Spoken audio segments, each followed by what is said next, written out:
One of the origins of this project was trying to make the slimmest vacuum possible. It really represents that DYSON engineering ethos of doing more with less.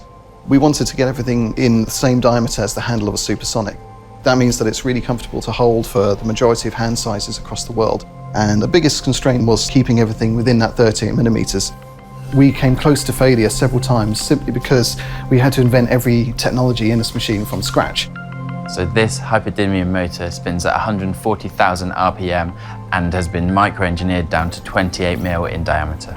The motor generates a lot of heat because of the speed it's spinning, and this new moulded frame dissipates the heat whilst being a secondary diffuser, so optimizing the airflow.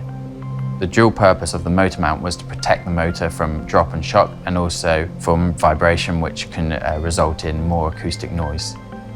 This is our smallest, fastest vacuum motor, and without it, the machine would not have been possible.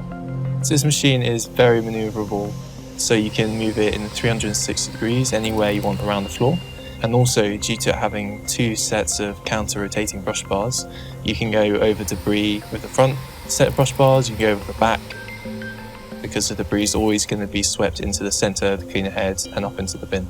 The material that we use on our brush bars is very gentle on hard floors, and the fact that we have our exposed tips on our brush bars mean that we have full edge-to-edge cleaning along the entire width of the cleaner head.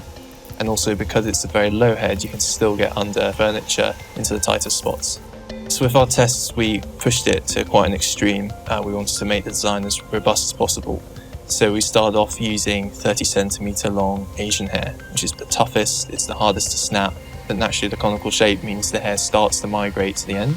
It doesn't really build up and start to be able to knot and tangle. Then also near the end of the brush bar, we have a few angled ribs that encourage it to build up into a ball. That ball will fall off and then you can just go over it and pick it up. As you're using the machine, the airflow is forcing the debris up to the top of the filter, and the airflow is actually compressing that debris, so it's maximising the bin capacity. Within the machine, we have two layers of filtration. So these two layers combined result in a filtration efficiency of 99.99%, down to 0.3 microns. The first layer is this stainless steel chemically etched mesh. So this is going to be capturing about 70% of the debris that you're picking up.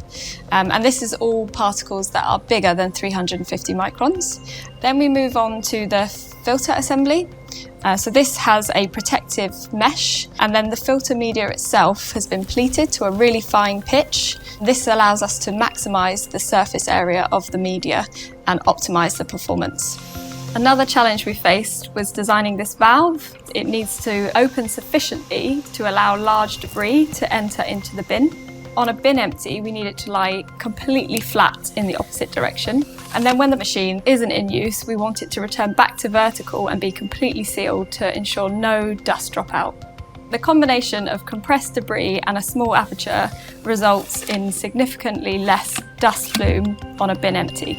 So this is our first connected vacuum, and that means via Bluetooth you can look at your cleaning statistics, maintenance guides, and even change some settings on the machine. It took a little over a year to get from the concept start to this first working prototype. And that was really to test the core elements that make this work. And then it took even longer to go from this first prototype to our first production models, which give us this really amazing, convenient, easy to use grab and go cleaner. And really that's the tip of the iceberg for this format and future technologies, but probably can't say too much more at this stage.